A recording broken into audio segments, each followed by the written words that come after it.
Welcome, everybody. Ladies and gentlemen, Your Excellencies, welcome to the Trade for Sustainable Development Forum 2019. Mainstreaming sustainability, embedding it into the DNA of every business and every organization. My name is Claire Doole. I'm just here to make sure that things go on track and smoothly. And they do, because my first responsibility is to introduce the Executive Director of the International Trade Center, Arancha González, who will be making some opening remarks. Arancha. Thank you so much, Claire. Well, let me start by welcoming you all to this 6th edition of the Trade for Sustainable Development Forum. A special welcome to the Barbados delegation that have come from a bit far away, not a lot, a bit far away, to share their thoughts with us in that sustainability is not just an adjective that matters for the island, is what matters for Barbados. Dorian was a Category L hurricane. This is what the UN Secretary General said. Earth's most important ecosystem is on fire. This is what an environmentalist campaigner said about the fires in the Amazon. 1 in 5 people will be directly affected by the melting glaciers and the ice caps, and the people forced to move and radically change their way of life, about 1.4 billion people around the world. In high mountain regions, we know this because we live in an area that is going to be affected by that. In low coastal zones, this is what we will hear from the Prime Minister of Barbados in a minute. The Arctic, the small island states, this is what the Swiss journalist wrote recently when talking about the UN Climate Change Conference. I didn't want to begin this morning with all this gloom and doom, but I did want to start with a realistic note in that this is the world we live in today. We are not going to solve these issues here in this room this morning, but we certainly can contribute to making change by highlighting data, by highlighting facts, by sharing knowledge, by explaining and understanding how we do that, and by coordinating our action in that this needs to be the collective effort of all of us. There is no better way to humanize this picture than our very special guest, Prime Minister Mottley. When Prime Minister speaks, people listen. She speaks is the hashtag that we want to use this morning. Not just because she's got lots of interesting things to say, but also because she lives in a country that is at the forefront of a lot of the issues that we will be discussing in the next 3 days. 2 weeks ago, I was in New York for the UN General Assembly. I heard many things from young activists starting their life journey and from politicians that were nearing the end of their careers. And the tone was not optimistic. We can no longer hide our heads in the sand. Then, of course, this also matters for the trade community that in a way we represent in this city. We hear lots of noises about trade conflicts, about Brexit, about whether or not multilateralism is good or whether or not it matters. I think it does. But the reality is that on an issue like sustainability, like climate change, this is the core concern, making cooperation, making multilateralism, making this the norm to resolve the challenges posed by the transformation that our economies, that our societies, production and consumption and trade would have to go through if we want to live in a more sustainable way. At the UN General Assembly, some countries showed, quite a few actually, that they really know in which direction they want to go and they want to step up to the plate. Many said that they want to go carbon neutral, including with commitments by specific dates.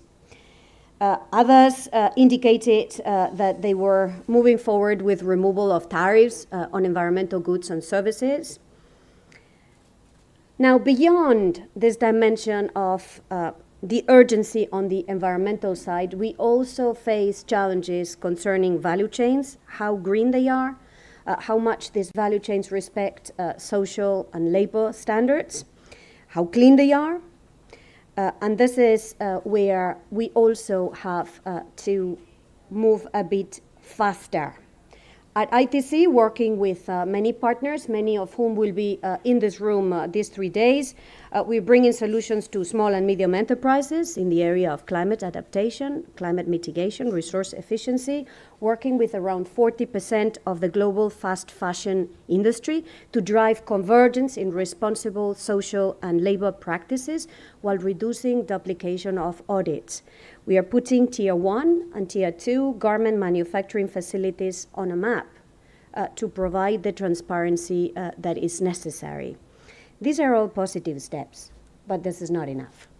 This is why we decided to talk about there is no planet B as the theme for this forum. It's a bit of a cliche, if you wish, but we have to repeat this because there is no planet B.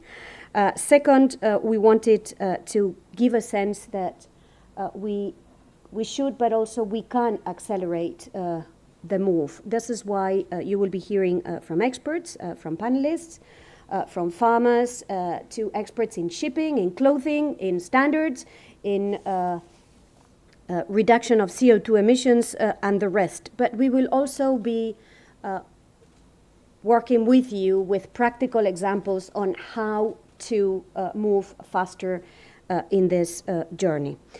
We want this forum, we want to be able to walk the talk, so we want to make this forum also a bit more sustainable. Other than my papers for this short introduction, we will be paperless. Please use the app that has been created for this event.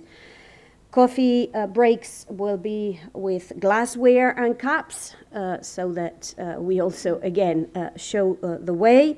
The food we will be catering is lower in carbon footprint than in the past, and this is what we are trying to be the norm. We will be abating all the trouble from all the participants so that, again, we offset our carbon emissions. And to conclude, we will also be launching an ITC mainstreaming guide. Mainstreaming is a horrible word. Basically is a set of practical recommendations to integrate into policy making social, environmental, and gender dimensions of our work. So stay tuned. With this, I want to thank again Prime Minister Mia Mottley for being with us this morning, and of course, looking forward to listening to you. Also, telling you that next year we will be launching the first Trade for Sustainable Development hub in the Caribbean, hopefully in Barbados when we go there next. Thanks again.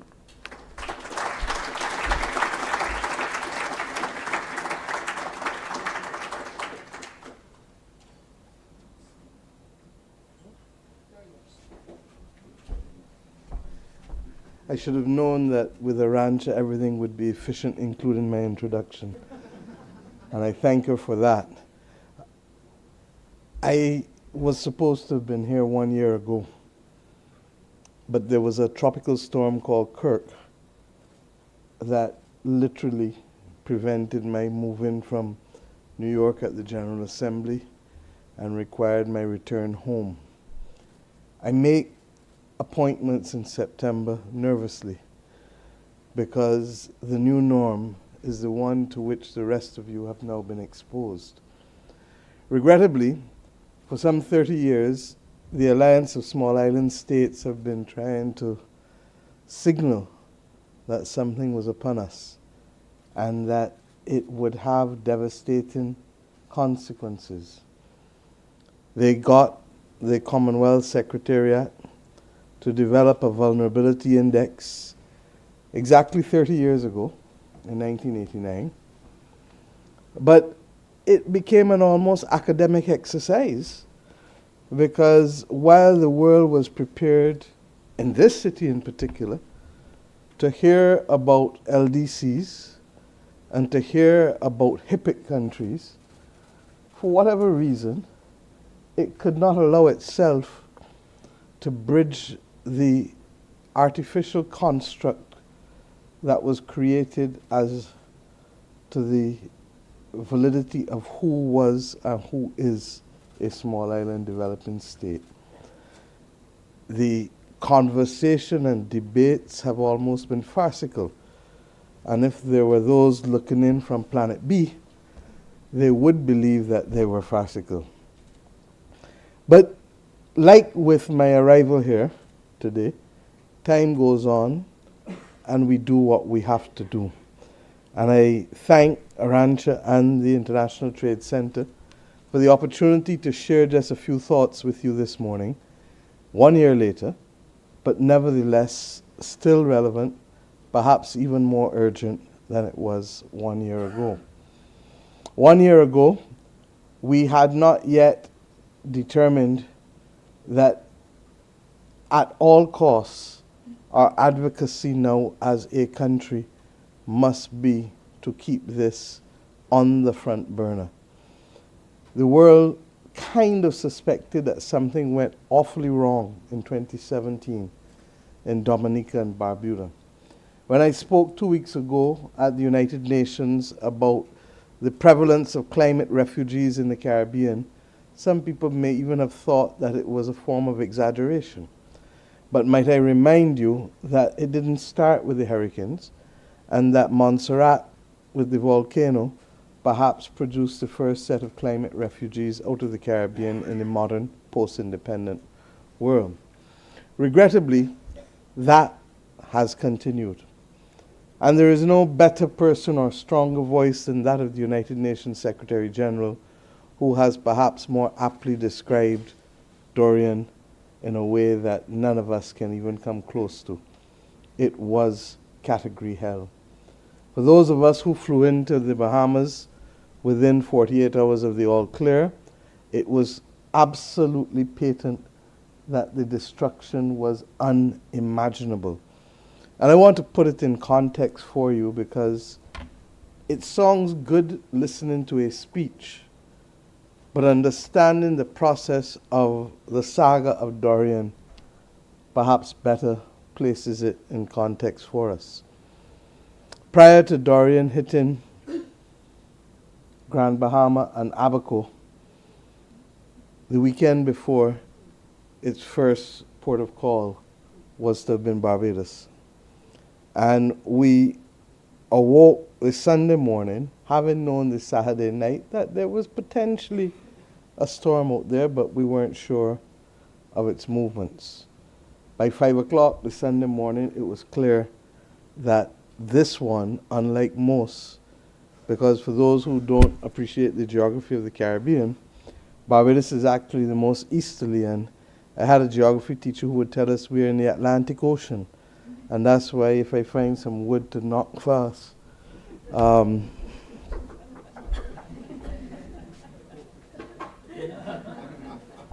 you would appreciate why he did that, because the last major hurricane that hit us was 1955. So that we are literally on the cusp. And once systems go south, there is a very good chance that it will hit us. Dorian went south. And to this day, other than the meteorologists saying it was dry air, virtually no rain and no high winds came to take us out. And we waited and waited for 36 hours, only to find out that the very Sahara dust of which we complain every year for decades was in fact the reason for our being missed or spared the full onslaught of Dorian as it then was. The same was not to happen in the Bahamas. And just as weirdly as Dorian behaved on the first weekend, it behaved equally as unpredictably and weird the second weekend, because what it then did was that it sat, and it sat, and it sat, and it sat, and it sat for over 30 hours, 32, 33 hours. And delivered winds at that speed, having come over a very warm, almost hot Caribbean Sea. This is not fiction.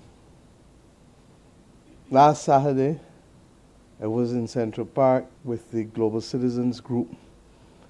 And at last, we are beginning to see in the world that the voices of these nations for the last 30 years are not in isolation. And nor is it dependent only on a few right-thinking nations of the world who are prepared to accept the science as it is. Indeed, what is more frightening is that when you talk to the scientists, the early parts of the scientific research can be found in the 19th century and not in the 20th century with respect to what development fueled by carbon would do. It is only now being listened to. But as Arancha said, we can stay and reflect on the negative, or we can choose to seize our future and to shape it. We have no choice but to seize our future. And there are few things at each level, whether it is the international community, the nation state, or the individual, that have now to be the function and focus of all that we do. And because it is a destabilizing and a disrupting event, there will be opportunities and not just gloom and doom. The question for us is, can we work to force the world to deal with this with a sense of urgency such that we are not the collateral damage of an insensitive and procrastinating global community? The Climate Action Summit, as outlined at the United Nations 2 weeks ago, regrettably has still left the world divided. Those who believed in the wisdom of the science believe more fervently so and are prepared to act quicker and with greater sense of urgency. We thank, in particular, Norway and Germany and other countries in Europe that have doubled down and recognized that their contributions to the Green Climate Fund in order to be able to spark enterprise and research are absolutely necessary. But equally, those countries that are prepared to find every excuse so as to delay the inevitable and so as to change how they do business and are prepared to defer to another generation the conduct of new business, they regrettably have remained all the more intransigent as we go forward.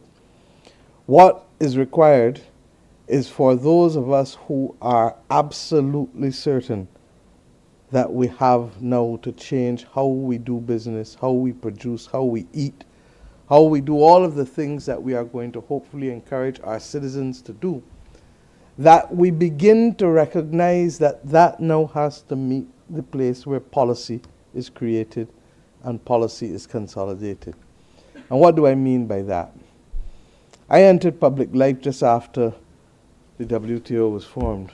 And ironically, I'm happy to see Mr. Lamy here, and more so because he has accepted to also help us reflect on the elusive growth for the Caribbean community that has not happened, regrettably, for the last 30 years.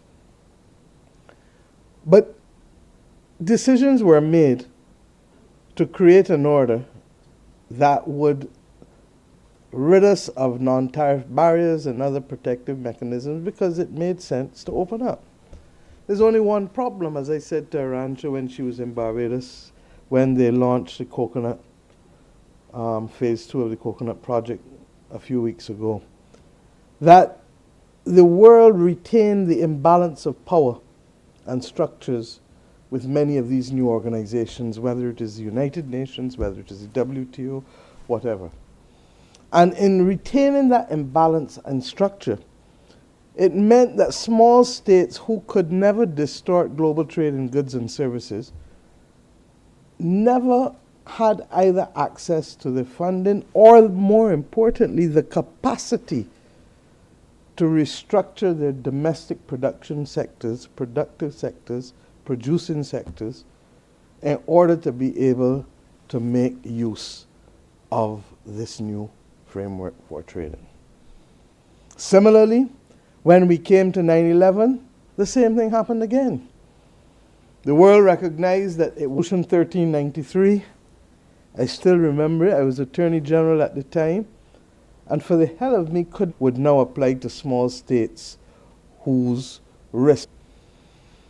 And then we have it again with respect to climate change, where the risk once again now to us this time is patently greater than to any other region other than the Arctic and Antarctic summer sheets and Greenland.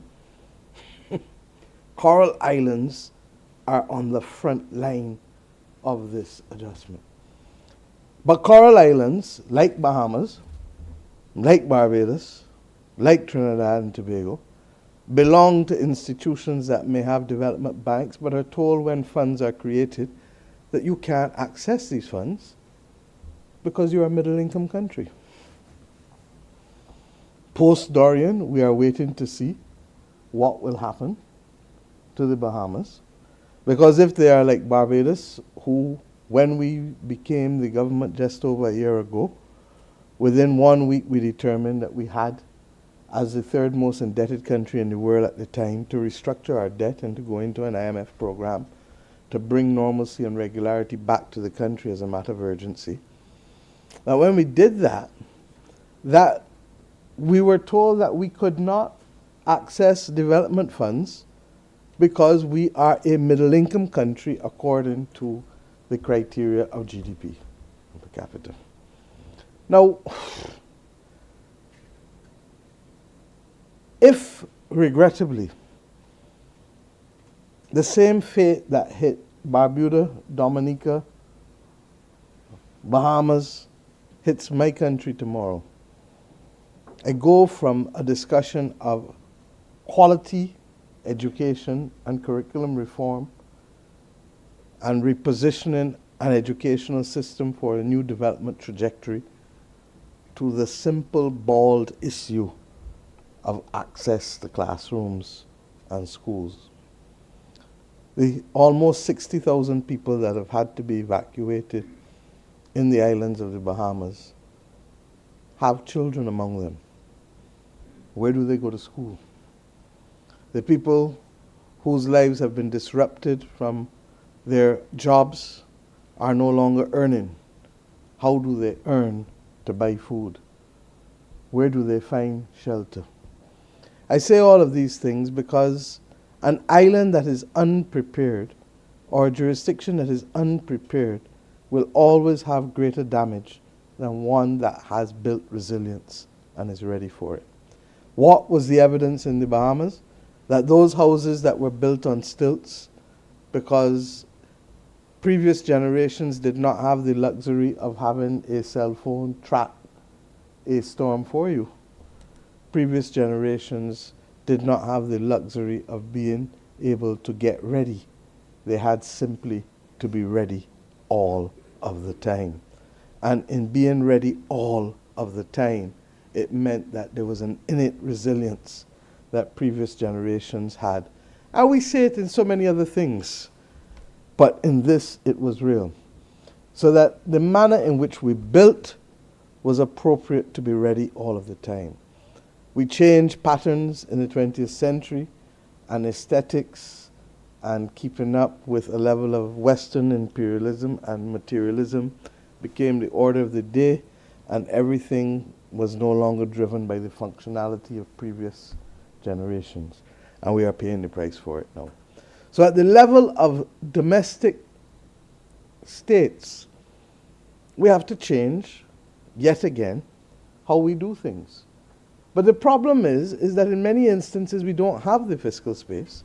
I just referred to the fact that Mr. Lamy is serving on a CARICOM Commission on Growth, because for 3 decades, the growth of the region has been underperforming significantly, and regrettably, on current trends with climate crisis, is likely to be one of the marginalized sectors and regions of the world, along with the Pacific. But in circumstances where it is not their presence alone that will be affected, but the neighborhood in which they live that will also be affected, and hence the short-sighted nature of those who refuse to work at multiple levels within the level of our citizenry, recognizing that the advent of the movement of young people being prepared to stand up for the world in which they will be living is that young people are prepared to exercise the power of agency and the power of voice with respect to this climate crisis.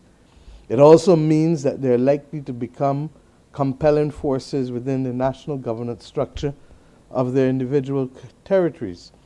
And hopefully, like with South Africa 30, 40 years ago, it was when battle against apartheid. We trust and pray from the small states of the world that this is what is happening. But we equally are cognizant that luckily a few forward-thinking multinational corporations and other financial institutions are beginning to appreciate that their norm is also changing, and that unless they get to the front of the line with respect to the new products and the new technologies, that they will be left out. Our country, Barbados, has set 2030 as the year by which we will have a fossil fuel-free country at best, or a carbon neutral at worst. And therefore, as we say in Barbados, one blow is kill old cow. And that is so limited growth of the last 3 decades. And given the limited fiscal and policy for concessional terms for developmental purposes that we face, as a result, what is needed now is the equivalent almost of a global Marshall Plan in order to build the resilience if we are to avert the migration that is likely to follow in the absence of no intervention with respect to climate. We can survive this. We can survive it 2 ways. At a very large and macro level at the globe, the world must not begin to believe that it is a victim of climate change, but the world must be prepared to make the decisions and to apply the resources necessary to halt and reverse climate change. I do not accept that it is beyond human ingenuity. I've said so over and over. But it is a subject of priorities.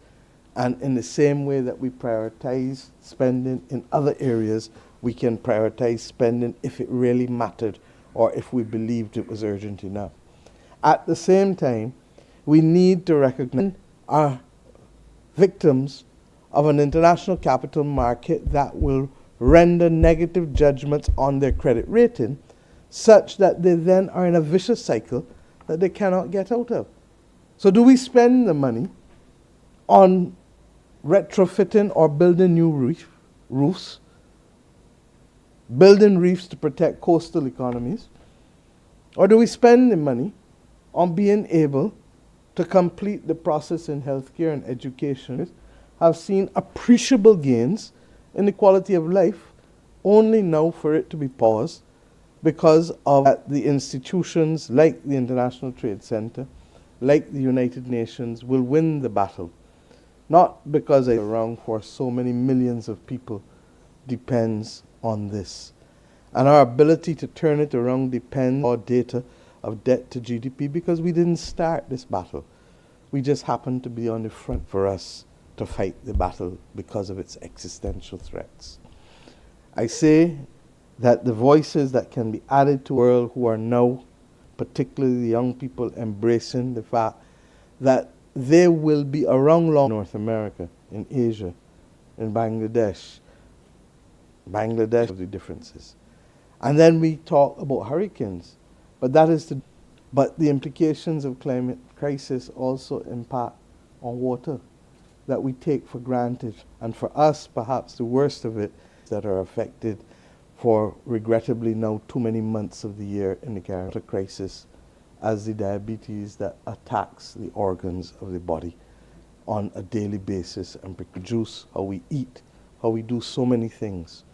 And in those decisions to change it, to recognize that new products, the photovoltaic panels, then we need the renewable energy through wind. We then need to be able to find new products as we are now doing in the world. The question is, where will the production take place? One part of the Caribbean, we have a CARICOM single market that has not yet been the subject of, it has not passed you. So we are conscious that we live in a world where the framework or the common good. And to that extent, no tropical storm, because the boats, the ships that were due to come down to deliver food in the region could not use the normal channels because increase our presence and our voice in international trade matters is because we need food security to ensure that we have food during the months of the hurricane season.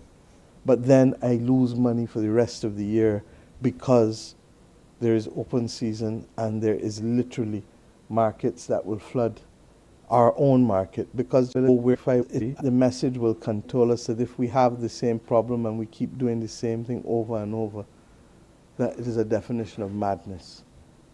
Small states cannot continue arguing for vulnerability over and over and over for 3 decades and to be ignored, and for us to believe that therefore that the world cares enough about us.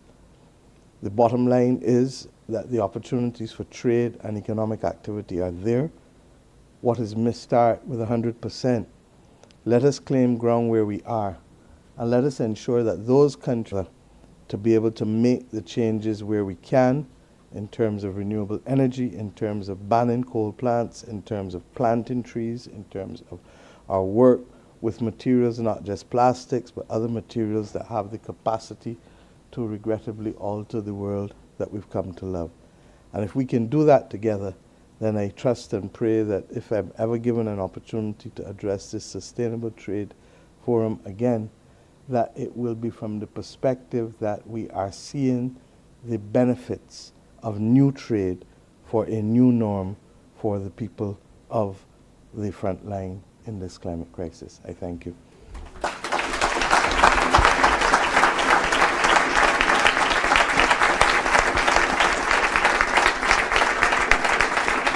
And caution, which I think set the tone for our forum. Thank you very much. I would also like to ask everybody to download the app, because when we take questions in some of the panels, then you can write on the app in the news feed. We'll also take questions the old-fashioned way too, by raising our hands. Some of you were also asking about the Wi-Fi. If you turn on the back of your badge, you'll see that there's details of the Wi-Fi. So that's some housekeeping notes for everybody. Please do seamlessly change the set without anybody noticing that this is happening. And for those who are standing at the back, there are some seats in the front, so please don't be scared. We always go back to school and sit at the back rather than in the front, so please do come down. Those seats are now free.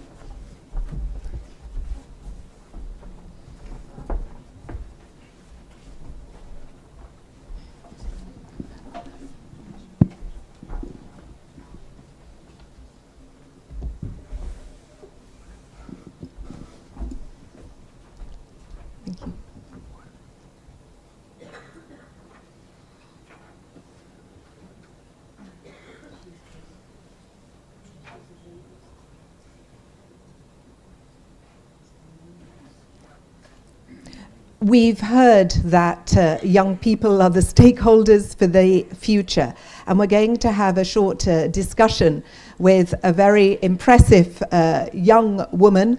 I'm afraid when you get to my age, everybody is young. She'll most probably say that that's not the case. But I would very much like to present Olivia Saxer, who is the president of Climates, which is an organization that aims to empower the climate generation.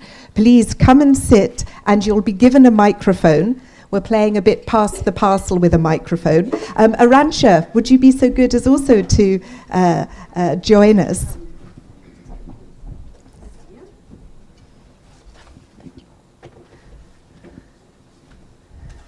Excellent. Arancha, the last forum was on SDG 12 about sustainable production and consumption, and we heard the Prime Minister there talking about how it's really important to change business, to change production and consumption. How are you wanting to build on that in this forum? So essentially for us, this is the 6th edition of the Trade for Sustainable Development Forum. We started 6 years ago because we saw that multilateralism cannot just simply work with the states. It needs to have other forces around the table, and it's all these other forces that we wanted to bring to the table in this forum. 2, because we saw there was too much fragmentation, and there were solutions, but these solutions were too small scale, too fragmented for things where we needed scale, and maybe we needed a bit of greater coordination.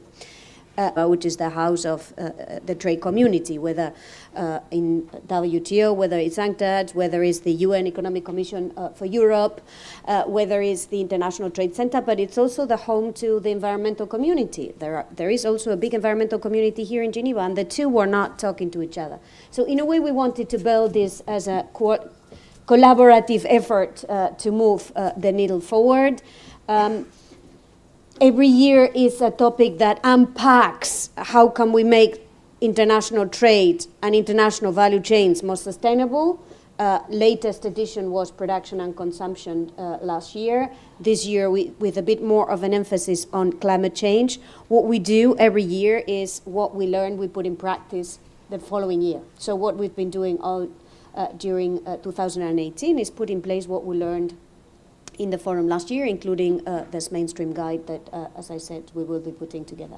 But what I'm interested to hear, I'm interested to talk a little bit less, if I may, and I'm interested to hear Olivia, because she is one of these dimensions of multilateralism which we had not really put under the tent and up until recently, which is the voice of the generation that would be impacted by whatever happens in the international community today. Yeah. How are you doing that? Tell us a little bit about your organization, how big it is, where it operates, and some of the things that you've done. So, as you said earlier, Climates is a youth organization that was created 80 years ago, and we gather approximately 300 volunteers all around the world, with some very strong local communities in France, in Madagascar, Mali, or Nepal. I'm forgetting some, but anyway, our point is to make young people work together in an interdisciplinary and international manner to address the challenges related to climate change, not only climate change in itself, but also all the environmental and social dimensions that are related to it. We have 3 different kinds of projects our volunteers can join. We have research projects where volunteers can learn how to do research and also how to raise awareness about the results of the research, because we are think and do tank. We also have awareness-raising projects in themselves, so where we just go to an external audience and try to bring the challenges of climate change and related issues. And the third dimension is the advocacy part. And for us, it's very important that youth understands how decision-making happens. So, for example, we send every year delegations to the COPs and the intersessions where the negotiations on climate happen. And this allows young people to understand how the decision-making process happens, how it's difficult, how it's slow, but also how they can influence or try to influence things. And also, well, maybe I'll come back to this later on. Yeah, no, I was just interested by the climate change conferences, and having attended them, what is your finding? How can young people influence them? Because they're massive talking shops. I remember from my days at WWF, attending them, and they've got them bigger and bigger and bigger. So how do you actually monitor what's going on and try and make a difference? It is difficult. Indeed, a lot is happening, and the language is very technical. So the first step is to make people understand what is actually happening. So usually we allocate one topic of negotiation to one or two persons that can follow it. And then we have this partnership with the French delegation. So we are able to meet delegates and understand their insights in the negotiations. So they give you some insider tips Absolutely. That you can then pass on. And that's very interesting for us. And then it's also interesting for them, as we can tell them about what the youth perspective is. And I think the most important part, or one of the most important parts of understanding how the negotiations work, is also not to rely only on these UN spheres, but also understand that the actions comes from multiple levels, taking action at the national level, doing advocacy, really taking all the citizen levers we have at our disposal, and at the individual level as well. So we heard Arancha was saying that the tone wasn't very optimistic at the UN Climate Action Summit. I mean, what's your reading out of that? Because there was mass youth movement. 6 million people, I think, were on those streets around the world in 150 countries. We had Greta Thunberg, telling the world to wake up and to panic. But then when we actually got to what came out of that summit, there was a lot of disappointment. What was your take on it as a young person?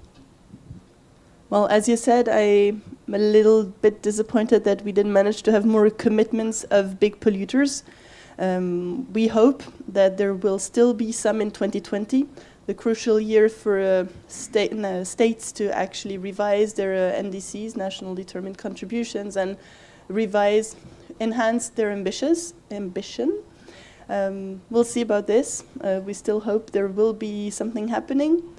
We were also pleased to see that there were some business commitments, and that's very important as well, although we could have more.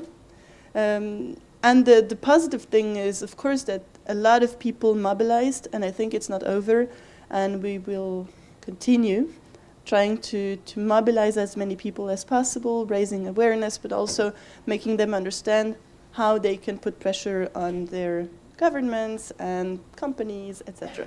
Yeah, I mean, it would seem that young people are incredibly good at raising awareness and very successful at that. But then, of course, there's raising awareness and action and changing behavior. What do you think needs to be done to keep the momentum going after that Climate Action Summit? What would you like to see?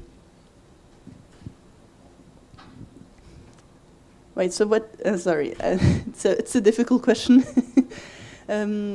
Well, I think we need to continue the way we did it, but maybe also try to influence the political decisions more. And for now, young people, for example, went on the streets, but I think they can maybe try to understand better the decision-making processes and try to be included and influence somehow this. Difficult task, of course, but I think there is something to do there, creating more dialogue between people who do not understand each other. We all live in our bubble. I'm in this environmentalist bubble, you're in the trade and, well, sustainability bubble, and, well, I'm looking forward to our talks because it's important to understand each other and maybe bridging this gap. And internationally, it's very important as well, between countries, within a country, to bridge the gaps and understand each other. I mean, Arancha, I was just thinking there because, of course, Greta Thunberg is saying don't panic, but she's also talking about the fairy tales of economic growth. So there is a gap there between the perception on trade, its value, and, I mean, do we need also to better sell trade or integrate the environmental aspects better into trade? No, I don't think we need to sell better trade. I think what we have to do is do more good trade. And this is in a way, the term we have coined for ourselves and hopefully also for the international community, in which we just not say that trade is good and that trade can contribute to sustainability, which it can, but that we make it contribute to sustainability. So in reality is being honest about the conversation, being honest about what trade brings, but also being honest that the way in which trade happens, the way in which production happens before trade, the way in which trade happens, and the way in which consumers respond needs to be adapted and adjusted, because we need to be less intense in carbon emissions, and this has to be the norm. So it's not just greening trade or let's say greenwashing trade, but greening it, being honest. One of the things that came out of the Trade for Sustainable Development Forum last year was, for us, working with our funders and working with our partners, including very specifically Sweden, that has embarked with us in this journey, is open trade, what we call Trade for Sustainable Development hubs in countries. These hubs will be places in countries. We've started with 6 countries, and we are basically rolling out the 6th edition now. It will be in Nepal soon, with more coming up next year. What we try to do is create spaces with knowledge, with experience, with methodologies that helps actors locally adjust to a less carbon-intensive production and trade. So in a way, trying to support the greening of the value chains. And listening to you, Olivia, and listening to the fact that Climate has a chapter in Nepal, it occurs to me that this is a very clear space where Climate and ITC could be working together, which is making sure that the spread of knowledge and good practices also happens through the integration of the youth in these hubs, which is a practical contribution to not just, again, not just talking about it, but just doing it. So we're going to have, 2 days of talking practical exercises. I would like to say that Olivia will be joining a conversation at the end of today where you'll be able to ask her questions. Arancha, of course, will be here throughout as a presence. I'm going to just thank you both, because we need to keep to time. That's the danger of giving me a microphone. I can say that we're going to move to our next panel, but please give a round of applause to 2 female leaders. Thank you. Thank you very much.